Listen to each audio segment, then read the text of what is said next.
மாசாய் மாராவில் மிகப்பெரிய சிங்கங்களில் ஒன்றா வலிமையோட இது இருந்தாலும் சூழ்நிலைக்கு தகுந்த மாதிரி ஃப்ளெக்சிபிளாக செயல்பட்ட இதோட புத்திசாலித்தனமும் எந்த மாதிரி வாழ்க்கை வாழ இதுக்கு உதவி இருக்கு.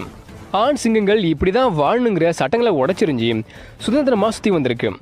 எல்லா கஷ்டமான சவால்களையும் தனியாகவே சமாளித்து போராடி இருக்கு. இது அரசனாக வாழ்ந்த காலத்தை விட நாடோடியாக வாழ்ந்த காலம்தான் ரொம்ப அதிகம்.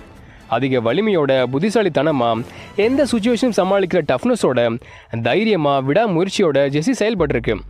இதனால் இது நோமேட் கிங், ஜெஸி த அவுட்லா, பிக் பாய் ஜெஸி, பேட் பாய் ஜெஸி, ஃபைட்டர், சர்வைவர் அப்படின்னு பல பேர்களில் அழைக்கப்படுது. இந்த எல்லா பேர்களும் ஜெஸிக்கு கச்சிதமாக பொருந்தும். மற்ற சிங்கங்களில் இருந்து ரொம்ப வித்தியாசமாக இருந்ததாலேயே இதுக்கு நிறைய ஃபாலோவர்ஸ் இருந்தாங்க. சிங்கங்கள் இறந்தால் அதோட எஃபெக்ட் பெருசாக வெளியே தெரியாது.